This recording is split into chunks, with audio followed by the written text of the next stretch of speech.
नमो अरहंताणम नमो अरहंताणम नमो अरहंताणम।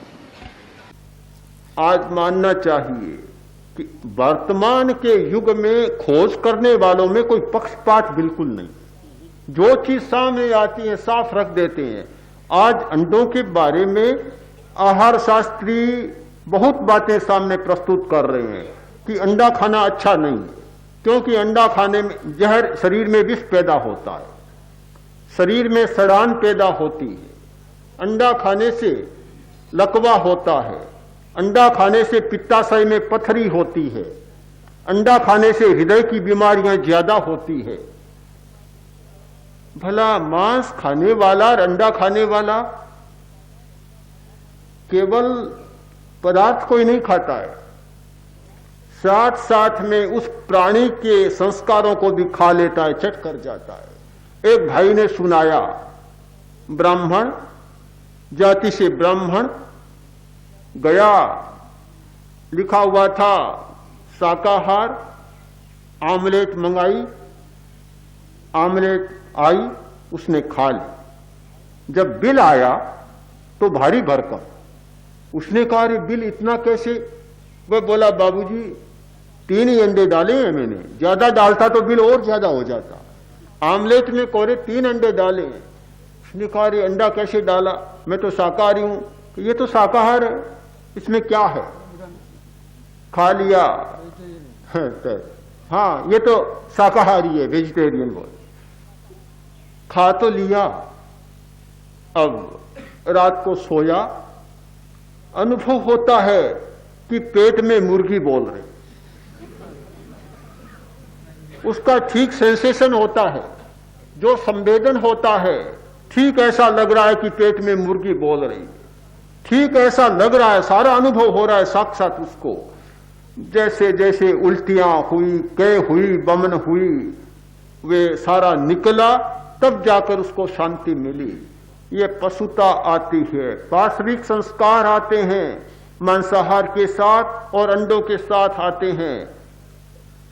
अंडा खाने वाला केवल उस कलल को ही नहीं खाता है, मांस खाने वाला केवल उन मांसपेशियों को ही नहीं खाता है, उसमें जमे हुए पशु के सारे संस्कार वे भी आ जाते हैं, और इसीलिए पार्श्विकता ज्यादा बढ़ती है।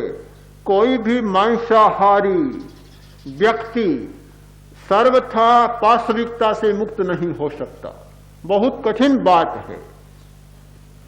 तो भोजन के बारे में हमें विकल्पों का ज्ञान भी करना होगा, हमें वैज्ञानिक दृष्टिकोण को भी जानना होगा, आज का वैज्ञानिक दृष्टिकोण क्या है, और फिर अपना चुनाव भी करना होगा।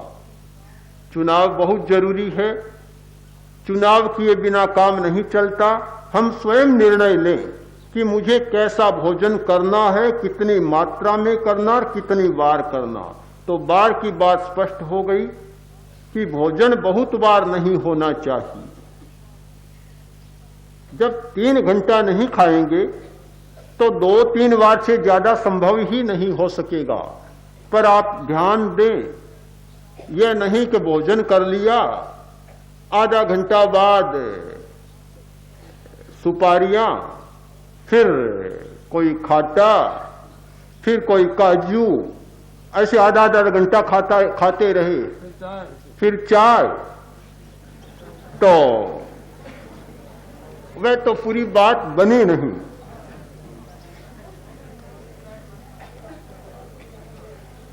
काम बनता नहीं, क्योंकि वही तो अध्यसन का दोष हो गया। आयुर्वेद की भाषा में जिसे कहा गया था अध्यसन, अध्यसन। आपको आश्चर्य होगा कि संतरा बहुत हल्का लगता है, मौसमी बहुत हल्की लगती है, बहुत सुपाच्य है, पर उनको भी पचने के लिए कम से कम 2 घंटा का समय चाहिए। हर बात को पचने के लिए बहुत समय लगता है, सीधा पच नहीं जाता। आदमी घी खाता है, घी को तो बहुत समय लगता है, आमाशय भी नहीं पका पाता, पक्वाशय भी नहीं पकाता, आखिर जाकर छोटी आंत में जाकर वह चिकनाई पकती है। तो हर बात को बहुत समय लगता है। इस सारी दृष्टि से विचार करें कि खाए पर न खाएं, बार बार न खाने का सिद्धांत बहुत महत्वपूर्ण सिद्धांत है हमारी साधना की दृष्टि से और हमारे स्वास्थ्य की दृष्टि से। साधना कोई आसान बात नहीं है, बहुत कठिन बात है। साधना का योग मिलना और स्वास्थ्य का योग मिलना भी बहुत कठिन बात है।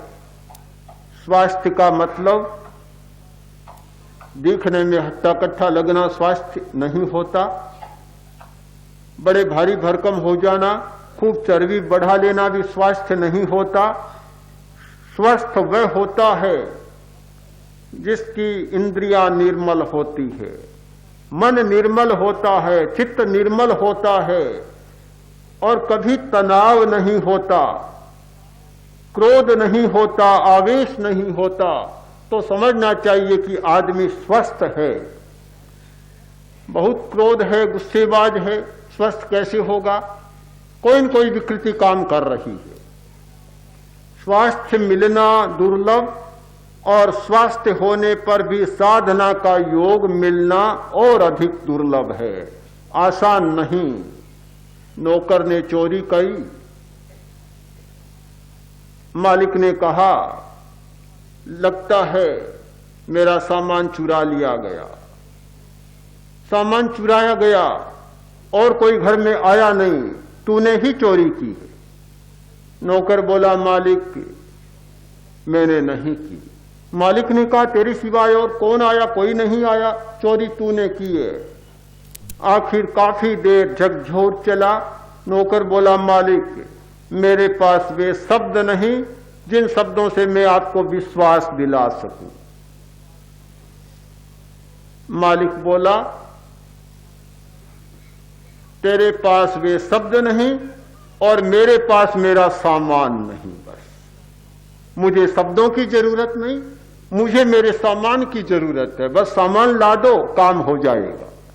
सामान मिलना बड़ा कठिन है, गया हुआ सामान मिलना बड़ा कठिन है, बहुत मुश्किल होता है।